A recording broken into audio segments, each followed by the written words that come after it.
So the past year I did as a board member here, I've learned so much more than I did in the past 3 years I did as a bachelor student.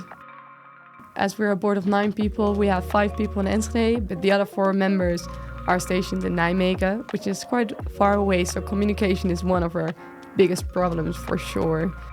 The official Bata party is at 8 or 9 or something, and then you're gonna have the DJ and the big tent and the podium and everything. But yeah, you have the camping here on the UT where like all the students from Groningen or Rotterdam, Utrecht or anywhere, they have been partying like the whole weekend already. Hello everyone, my name is Jacob and this is UT Journeys. I would like to welcome you in a new series where we present the best study associations at the UT. Our guests will tell you about their board experience, time at the association, and everything you will need to know to use your years to the fullest.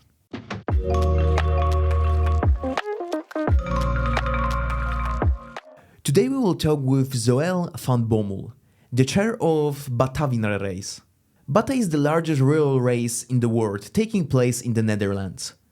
You will hear all about the everyday life of full-time chair, its challenges, and some tips if you would like to apply for the board position this year. Enjoy. Hi Zoëlle. Hi. Maybe let's start from describing what is Batavierenrace. Well, the Batavierenrace is the biggest relay race in the world. And yes, it's a world Guinness World Record. So we can say it's actually the biggest one. But it's a relay race for students and it starts in Nijmegen and runs all the way here to Enschede. And then there's the Batavieren party, which is after the race, also here on campus.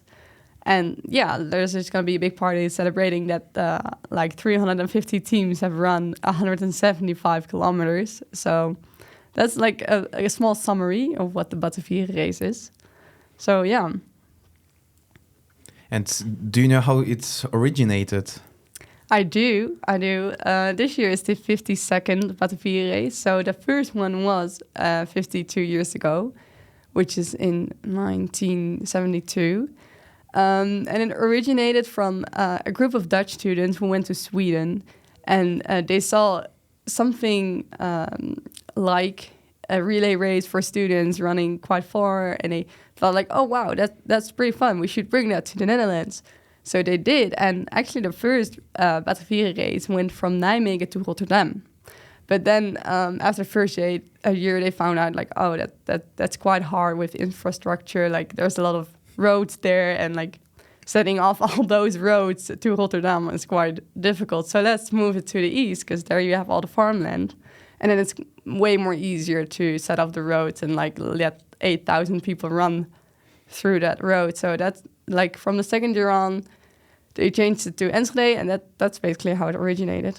And they called it Batavieren because it's something to do with the Batavi people from like before Christ that came down through this route, kind of like, and they were called the Batavieren. So that's how it originated and where the name came from. So nice.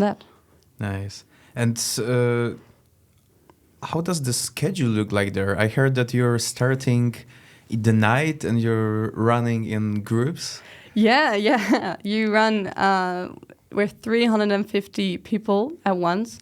So you start in Nijmegen, in the center of Nijmegen at like 10:30 in the evening. So that's where we do a starting stage, but that is more for fun. Like you really run together with 350 people, and you do the first stage going to the Radboud, which is the university from Nijmegen. And then you already do a restart from the Radboud Sports Center, and then you have like the 350 teams are divided in 7 starting groups, so then you don't always have 350 teams running in one bubble, because that would be quite hard to do. But yeah, so at like midnight at 12 p.m., people start running from the sports center towards Germany, and then they're gonna have a restart in Ulft, somewhere in the east of the Netherlands, and then there's gonna be starting the morning shift, and again like 350 teams in 7 starting groups running all the way to Bargem. And then from Bargum, you go to the Golsveste and you go to the center of Enschede. And there's going to be the last restart in the center of Enschede on the Oude Markt. And there's going to be 2 starting groups, males ones and women's ones. And they do the fun finish here on campus with all the dress up or running with, I don't know what you want to run with, but they bring that all on their shoulders for the U-track. And that's where the finish is going to be, but that's already on Saturday, like 6 p.m. So it's a total of like, I don't know, 20 hours of running. Yeah, it's a long time. Yeah. But luckily, you only run like 3 to 10 kilometers, so it's not too bad. Yeah, and precisely at 6, everyone is starting the party? No. The party starts at like, well, maybe they start doing the party on the camping already, but the official Bata party is like at 8 or 9 or something. And then you're going to have the DJ and the big tent and the podium and everything.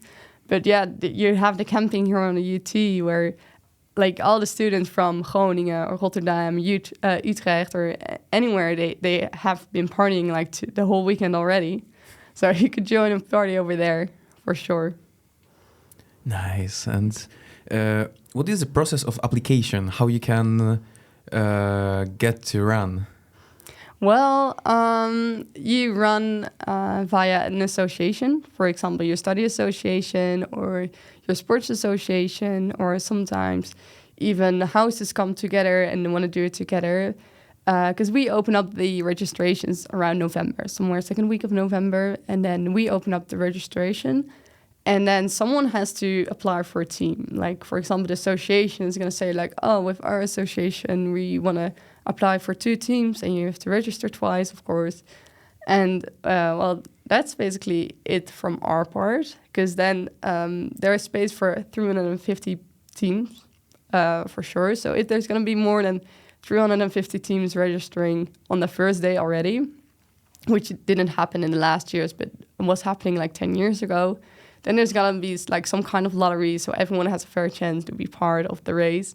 But otherwise, it's just first come, first serve. And then you just have to, like, the association you're running with has to, like, give out, like, proof that they are students. So they give proof for 3 people, for example, saying, like, hey, this is a student as well, so it's okay for us to run.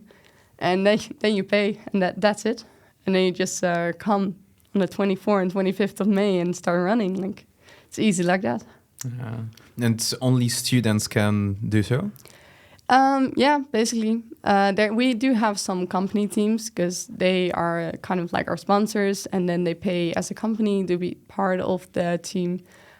So those are the only like non-student teams, but the rest of them, they're all student teams for sure. You have to give real proof that you're a student as well.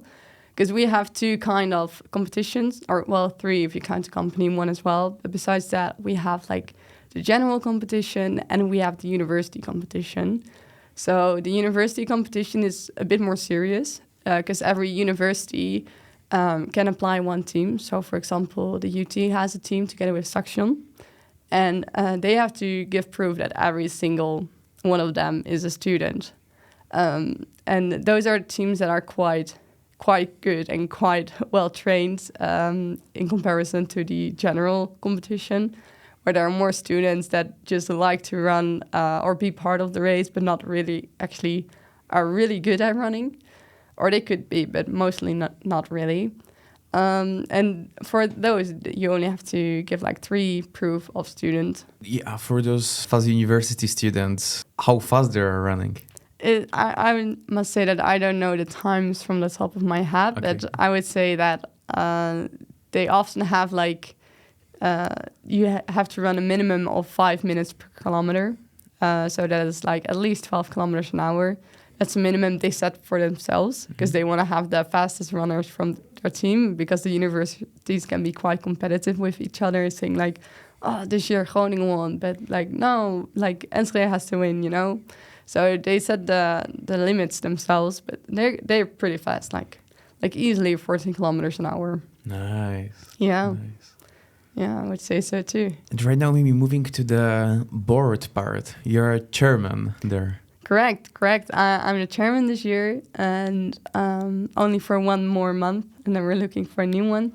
But luckily, I'm not doing this alone. I have a board. Well, it's mostly 8 to 10 people. This year we have 9 people. So I'm the chairman, but besides that, we also have a treasurer, of course. We have a secretary, also PR media. We have an external affairs. And then we have a commissioner of facilities in Enschede as well as Nijmegen, and a commissioner race as well in Enschede as in Nijmegen. So the facilities do, for example, here in Enschede, you do the campus, like building up the camping, get all the facilities all right here, work together with the UT, who does the party. And the race is for mostly doing the safety on the race, getting the permits out from the municipality so we can actually run through the streets of a municipality, for example. So those are basically all the other functions. And luckily, we don't do this alone as a board. We also have like 9 committees who work the whole year around, helping us out with lots of different stuff. And during the race itself, we have around 750 volunteers helping us out like the whole weekend. Nice. And how, like in the board, how does your everyday look like? Because you, from what I know, are a full-time board member. It really differs per person, I would say. But for me, as the chairman, it also really differs per month. Right now, it's quite busy because we only have 1 week left till the Bata. So it's mostly doing all the last minute stuff that someone forgot or I forgot or like wasn't working out. So that is really like going everywhere where we still need to fix stuff. But other than that, like in the beginning of the year, I was quite busy with going to every city who is delivering teams, for example, to just like say hi, like here we are again, like this year we're gonna have the Bata again. Like, nice to meet you. Do you need any help? Because we work together with all the sports associations of every university. So, that's what I did as a chair, just showing my face, being the face of the Bata, meeting everyone, answering questions. So that's what we were doing in the beginning, for me at least. And then I'm more busy with also coordinating different committees of ours, getting to know people. I'm working on sustainability as the chairman. As a chairman, you have quite some time to pick up like different projects because you don't really have like clear task. For example, like the treasurer has, like seize on the money and do all the money stuff. But I have like the room to pick up extra, tasks. So for example, the sustainability we are working on quite a lot this year because, as you might imagine, the Batavierenrace is not very sustainable, as we have 350 people driving buses the whole night for a whole weekend.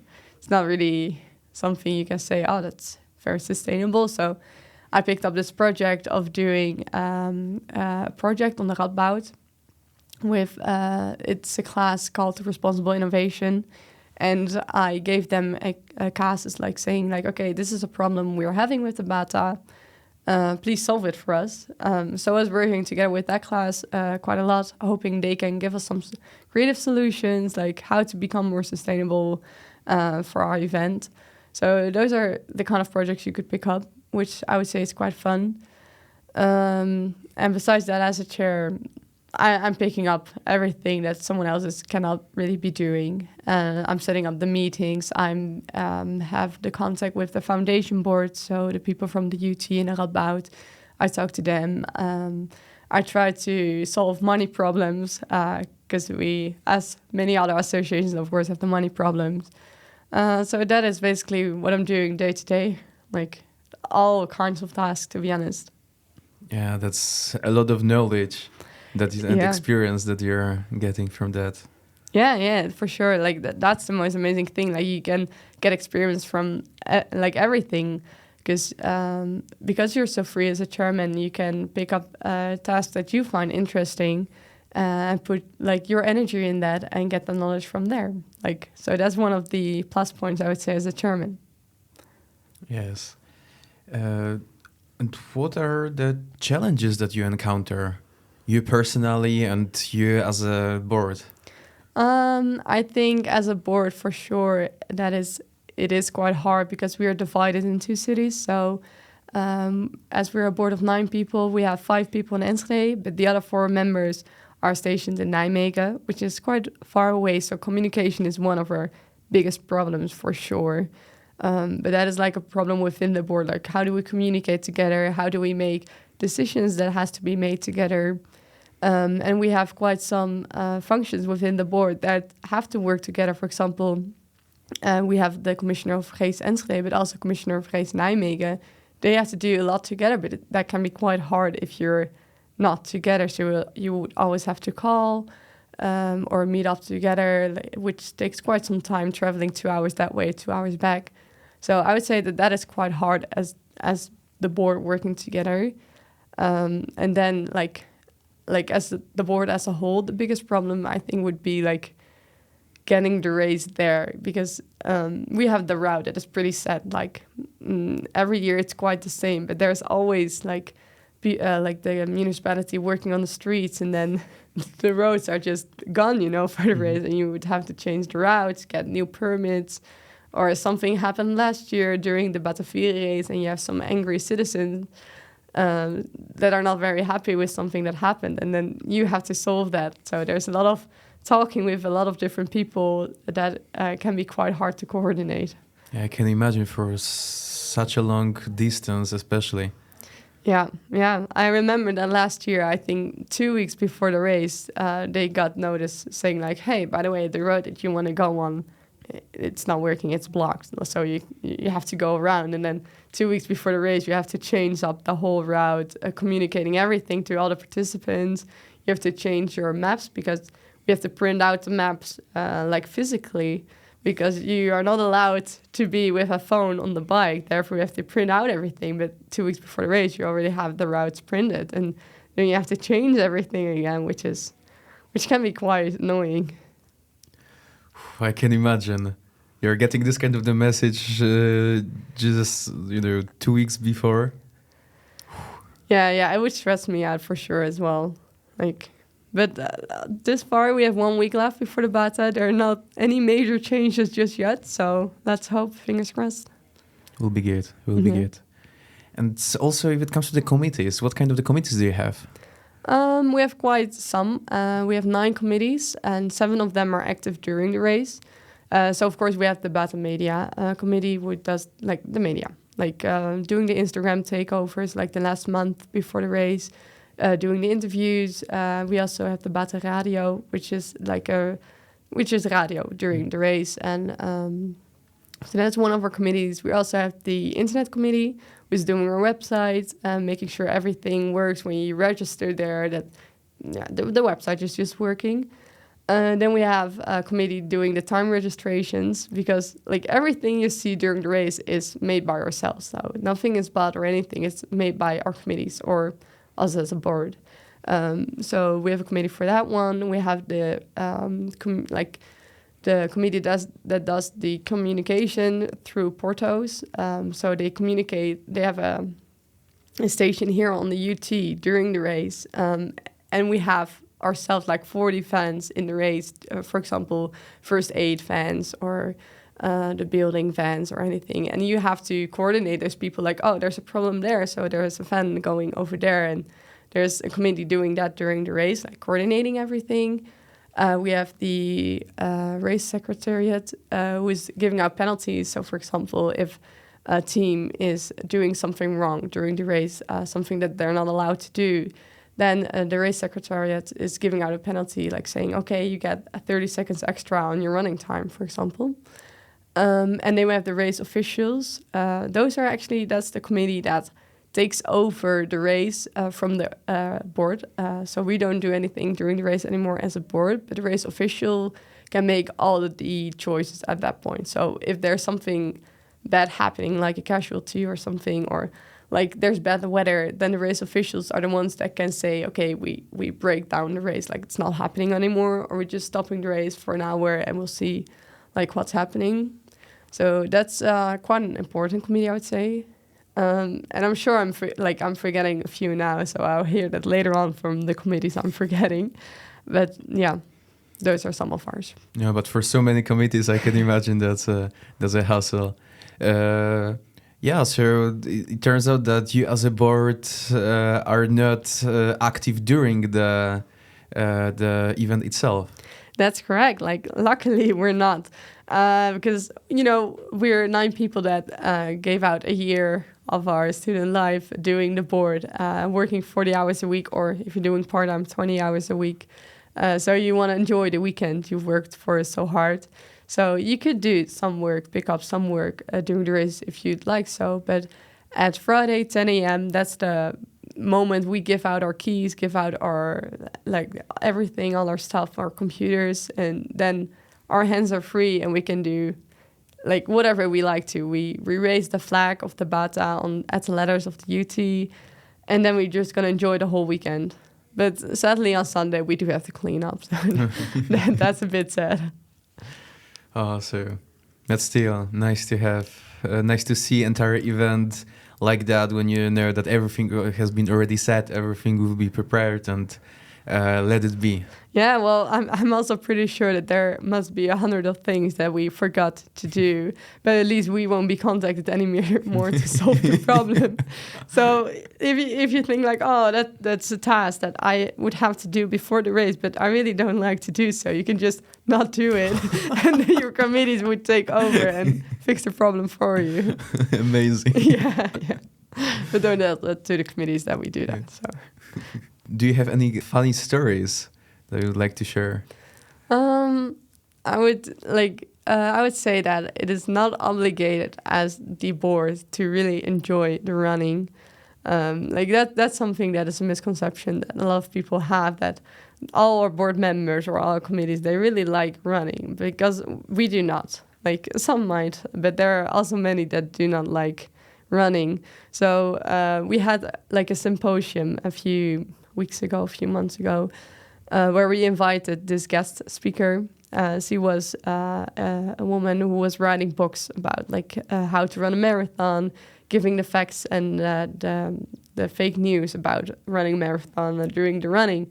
So before we started the symposium, we had she was taking a guess of hands, okay, who runs here 6 or 7 times a week? And then people were raising their hands, and okay, who does 4 or 5 times, 3 to 2? And then she was like, okay, who never runs? Ever? And then there was this one girl raising her hand, I never run.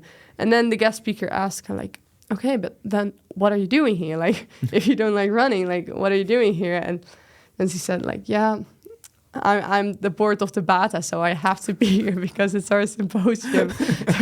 There was one of our board members who hates running, and she was just sitting there as an obligation, of course, because it was our symposium.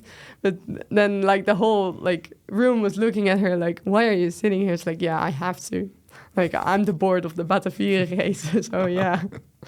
So yeah, that's quite a misconception a lot of people have, that you don't actually have to like or be good at running to be part of the Bata. Most people don't like running that are doing the race, so. And what are the kind of the characteristics that someone needs to have to be board of Bata?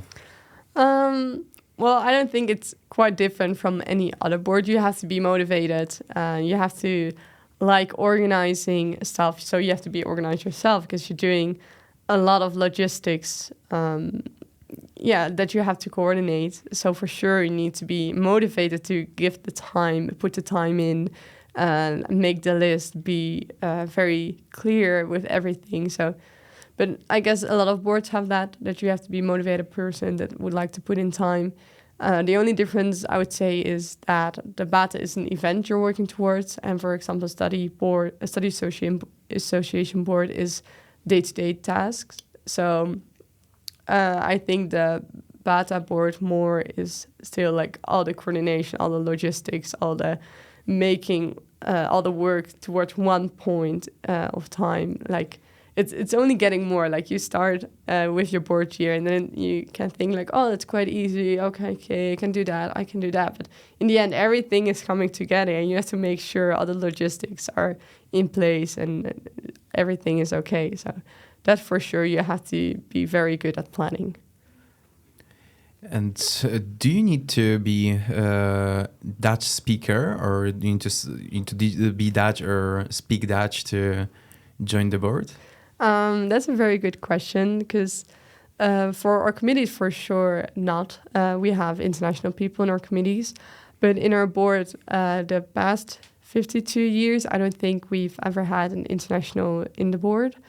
But it's not that you're not allowed to be. I don't think we just ever have international people applying to be a board, because everything, all the meetings, all the papers, all the descriptions of everything is in Dutch. So it would make it quite hard to be an international person in the board, that's for sure. But however, I do want to, like, at first it was a plan for this year maybe to internationalize it, like making all the papers, all the descriptions, translating it to English. But this year we chose to do something with sustainability. But maybe for next year, we want to give the next board saying like, okay, we want you to translate everything to English, so it would be easier for international people to apply to the board as well. So, like, maybe for next year, if there's an international person that would like to apply, please do. Then you get a great task of translating everything. But yeah, for sure, try to apply. If you're motivated, if you're good at planning, if everything is in line with being a board member, except that you don't speak Dutch, then of course, please apply, because we would love that. And what such person can get from all of the experience? Well, the experience for sure, like, it's of course a great event, so the weekend itself is going to be the best weekend like you're ever going to experience probably. But besides that, depending on what function you have within the board, I would say for every single function you have in the board, whether you're facilities or whether you're the treasurer or whether you're external affairs, like, you get so much experience in your professional life already, because you're working together with either municipalities, or you're working together with sponsors, or you're working together with the universities, or anyone, and you get so much experience that you otherwise would not get in, for example, your bachelor's. Because I've done 3 years of international business here at the UT, which I love the bachelor's for sure. But after those 3 years, you get your paper and you're like, okay, but and what now? And then you do 1 year. So the past year I did as a board member here, I've learned so much more than I did in the past 3 years I did as a bachelor's student. Because you start in September and you get like your bullet points saying like, okay, this is what you have to do in September, this is what you're doing in October, and you start doing it with zero experience, I would say, but you are the one responsible for the whole event. So you get like all the responsibilities with zero experience, which otherwise you would never get starting a job at like some company. Because if you would start a job in a company somewhere, like, it doesn't matter. Like, you would start underneath the ladder. Like, you would get the simplest like job because you have no experience. But here with a board chair, you are getting all the responsibility, which is a lot. It could be a lot, and it could be quite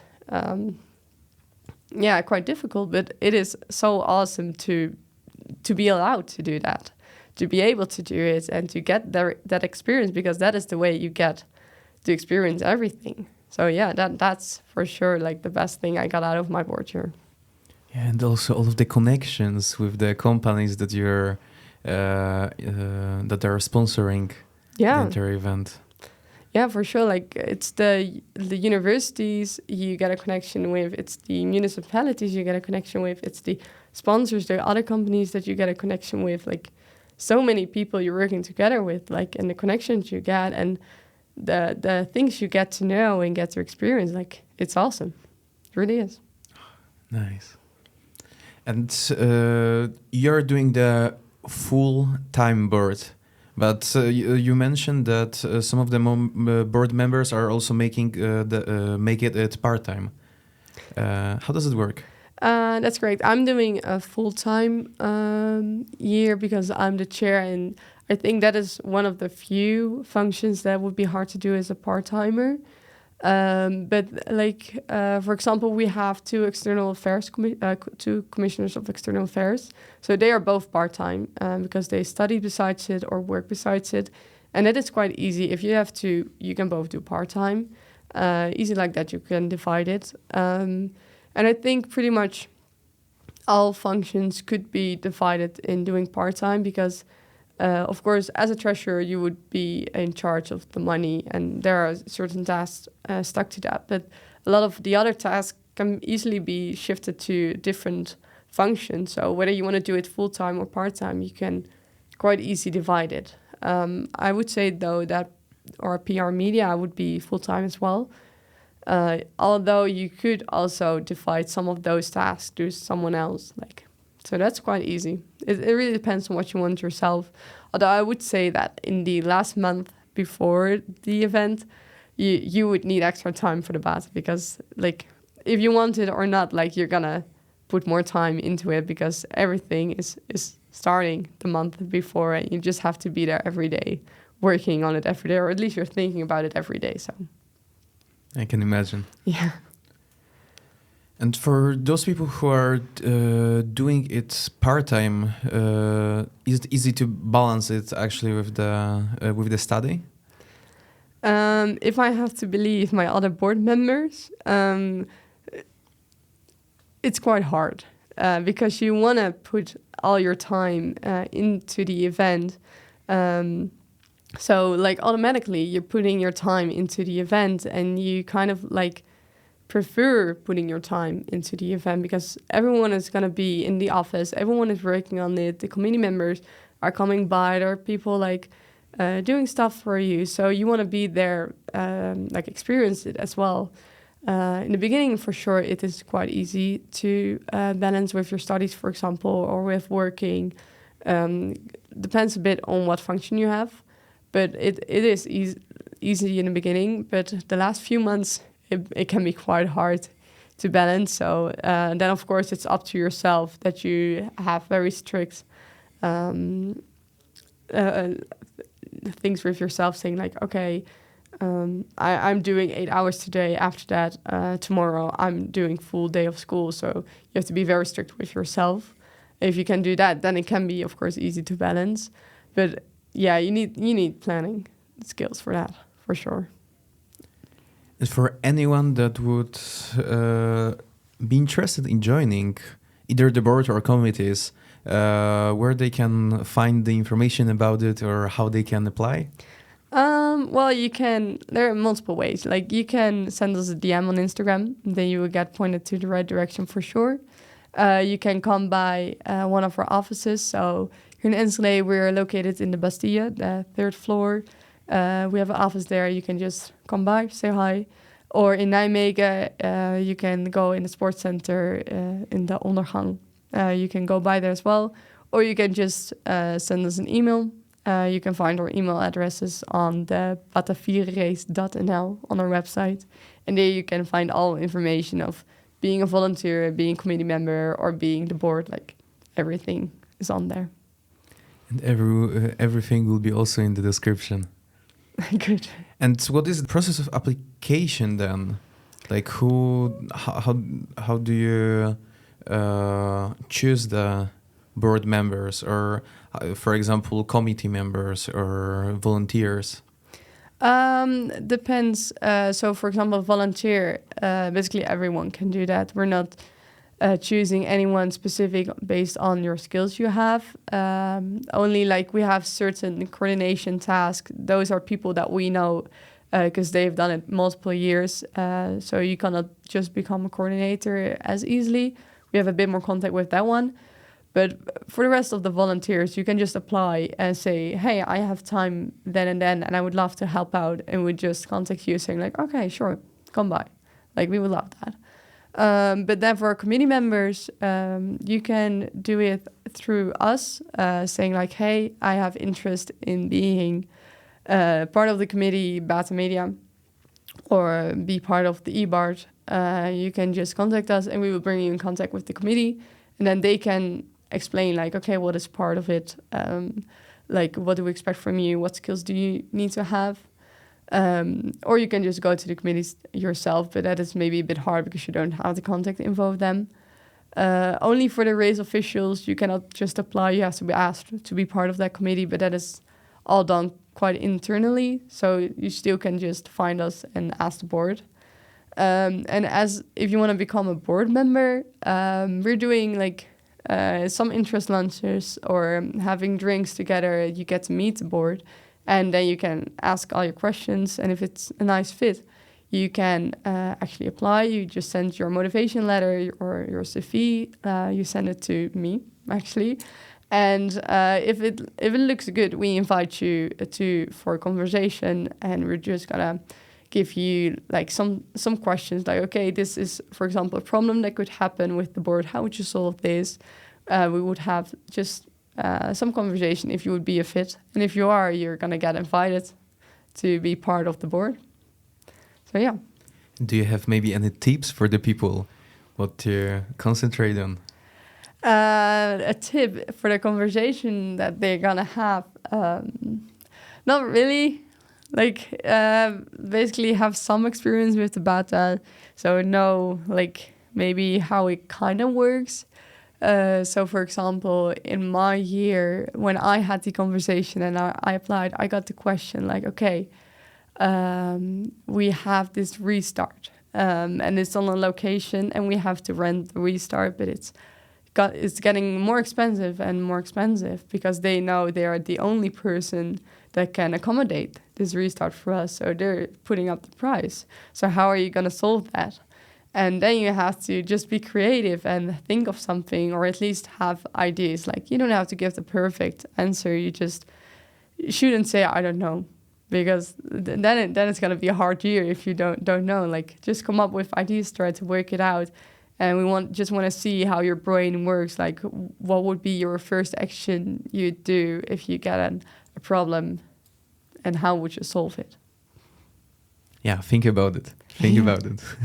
Yeah, basically. Perfect. That was amazing talk. Thank you a lot. You're welcome.